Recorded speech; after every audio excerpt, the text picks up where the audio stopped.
সভাপতি মাননীয় গৌৰৱ গগৈ ডাঙৰীয়াই আমাক আজি এই দায়িত্ব দিছে যাতে আমি গুৱাহাটী মহানগৰৰ য'ত য'ত পানী হৈছে বিশেষকৈ দিছপুৰ নিউ গুৱাহাটী সমষ্টিত আজি এতিয়া আমি দিছপুৰত আছোঁ অলপদেৰি পিছত আমি নিউ গুৱাহাটী সমষ্টিলৈ যাম য'ত য'ত পানী হৈছে তাত কিয় পানী হৈছে আৰু পানীখিনি আগলৈ যাতে নহয় যাতে ৰাইজে যাতে আৰু অসুবিধা নাপায় সেইটোৰ এটা আমাক সৰজমিন তদন্ত কৰিবলৈ তেওঁলোকে পঠিয়াইছে কিন্তু তাৰ লগে লগে আমি এটা মন কৰিছোঁ আপুনি যদি এই ৰাস্তাটো যেতিয়া আহিছে ইয়াত আপোনালোকে ড্ৰেইনৰ স্বাস্থ্য চাওক ড্ৰেইনৰ যোনটো পানী লোৱা লোড কেৰিং কেপেচিটি সেইটো একেবাৰেই নাই ইয়াত তাৰ লগে লগে ড্ৰেইন GMCয়ে চাফ নকৰে সেইটো ডাঙৰ আগৰ পৰা এটা অভিযোগ আহি আছে চলি আহিছে তাৰ লগে লগে এটা ডাঙৰ কথা হৈছে যে আপোনালোকে যদি মন কৰে আমাৰ ইয়াত 80% যিমান GMC আমাৰ কণ্ট্ৰেক্টাৰ্ছ আছে তেওঁলোক বিজেপি দলৰ লগত তেওঁলোকৰ খুব ভাল সম্পৰ্ক হয়তো বিজেপিৰে তেওঁলোকৰ কৰ্মীৰ ভায়েক ককায়েক তেওঁলোকে ইয়াত কাম কৰি আছে যাৰ কাৰণে তেওঁলোকক আমাৰ অফিচাৰসকলেও তেওঁলোকৰ এগেইনষ্টে একো একশ্যন ল'ব নোৱাৰে বুলি আমি অভিযোগ এটা পাইছোঁ আৰু তাৰ লগে লগে আমি ক'ব বিচাৰিছোঁ যে আমাৰ যে ডেমক্ৰেচিত যে অপজিশ্যন লাগে তাৰে এইটো এটা প্ৰমাণ বিজেপিৰ 60জনৰ ওপৰত তেওঁলোকৰে গোটেই পাৰিষদসকল আছে তেওঁলোকৰে গোটেই কাউন্সিলাৰ আছে মেয়ৰ তেওঁলোকৰ কাউন্সিলাৰ তেওঁলোকৰ অপজিশ্যনৰ কোনো নাই ইয়াত যাৰ বাবে তেওঁলোকে যি বিচাৰিছে যেনেকৈ বিচাৰিছে তেওঁলোকে সেনেকৈ কাম কৰি গৈছে এনেকুৱা হৈছে মাই ৱে অৰ দ্য হাইৱে তেওঁলোকে কাৰো কথা নুশুনে আমি কংগ্ৰেছে দাবী আগৰ পৰা কৰি আহিছোঁ যে এতিয়া বানপানীৰ সময় বানপানীৰ আগতে আমাৰ ড্ৰেইনখিনি চাফ কৰিব লাগে তেওঁলোকে নাই কৰা আমি আগৰ পৰাই কৈ আছোঁ যে ষ্টৰ্ম ৱাটাৰ ড্ৰেইন লাগিব য'ত যোনটো ড্ৰেইনে আমাৰ পানীখিনি লৈ যাব পাৰে তেওঁলোকে কৰা নাই কাৰণ তেওঁলোকে ভাবিছে যে কংগ্ৰেছেতো একো ক'লে একো লাভ নাই ৰাইজ আমাৰ লগত আছে গতিকে তেওঁলোকৰ কাৰণে আমি ক'ব বিচাৰিছোঁ যে এতিয়া ৰাইজ সজাগ আৰু সচেতন হৈছে এইবেলি গুৱাহাটীবাসী ৰাইজে আমাক বিপুল সঁহাৰি দিছে আমি বিশ্বাস ৰাখিছোঁ যে এইবাৰ কংগ্ৰেছ দলৰ এখন চৰকাৰ হ'ব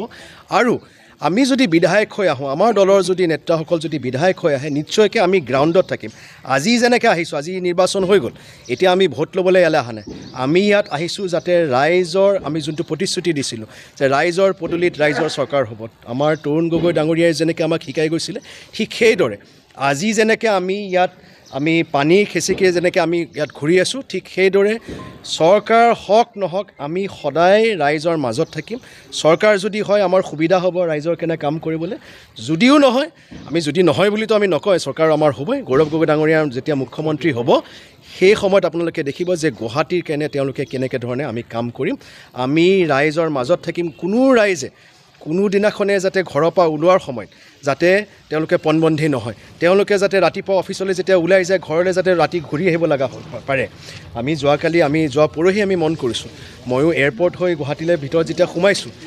প্ৰথম হৈছে মালিগাঁৱৰ ৰাস্তাটো বন্ধ বুলি ক'লে আমি মালিগাঁৱৰ পিনে নগ'লোঁ তাৰপিছত আমি গুচি গ'লোঁ আমি হাইৱে পিনে বিশ্বাস কৰিব আপোনালোকে যে 2.5-3 ঘণ্টা 4 ঘণ্টা ৰাতিপুৱা আহিম আমি ঘৰ গৈ পাইছোঁ গতিকে সেই এটা পৰিৱেশ যদি হাইৱেত হৈছে আজি এই ৰাস্তাত আজি কৈছে যে ছুপাৰ চাকাৰ আজি আহিছে তাৰ আগতে ক'ত আছিলে আজি আমি আহিছোঁ কেনে তেওঁলোকে পঠিয়াইছে তাৰ আগতে কিয় নপঠিয়ালে কিয় আজি 7 দিন হয় এই অঞ্চলৰ মানুহ কি মানুহ নহয় নেকি এই অঞ্চলৰ মানুহে কি তেওঁলোকৰ টেক্স নিদিয়ে নেকি তেওঁলোকৰ অধিকাৰ নাই নেকি ভালদৰে থাকিবলৈ গতিকে এই অহংকাৰী চৰকাৰখনক আমি পুনৰবাৰ ক'ব বিচাৰিছোঁ যে আপোনালোকে যি কৰিলে এতিয়া সাৱধান হওক এই 10-15 দিন যিমান পাৰে কষ্ট কৰক অলপ চেষ্টা কৰক ৰাইজক অলপ সকাহ দিবলৈ তাৰপিছত যদি আমাৰ চৰকাৰ হয় নিশ্চয়কৈ আমি গুৱাহাটীবাসী ৰাইজৰ হৈ আমি কাম কৰি যাম ডাঙৰ ড্ৰেইন য'ত লাগে আমি তাত ডাঙৰ ড্ৰেইন বনাম ড্ৰেইনত য'ত যিমানখিনি চাফ কৰিব লাগে আমি সিমানখিনি চাফ কৰিম আৰু ঠিকাদাৰৰ তেওঁলোকে যোনটো কৰা আৰম্ভ কৰিছে তেওঁলোকক আমি লাইনত আনিম ঠিকাদাৰক তেওঁলোকৰ টকা ঘটিবৰ কাৰণে গুৱাহাটীবাসী ৰাইজে কষ্ট পাব সেনেকুৱা কোনোদিনাখন হ'ব নোৱাৰে তেওঁলোকে বিজেপিৰ লগত তেওঁলোকৰ ঘনিষ্ঠতা থকাৰ কাৰণে তেওঁলোকে যে এই দুৰ্নীতি কৰি যে এই অৱস্থাত যে আজি গুৱাহাটীত পেলাইছে গুৱাহাটীবাসী ৰাইজক পেলাইছে তাৰ কিন্তু হিচাপ কিতাপ আমি ল'ম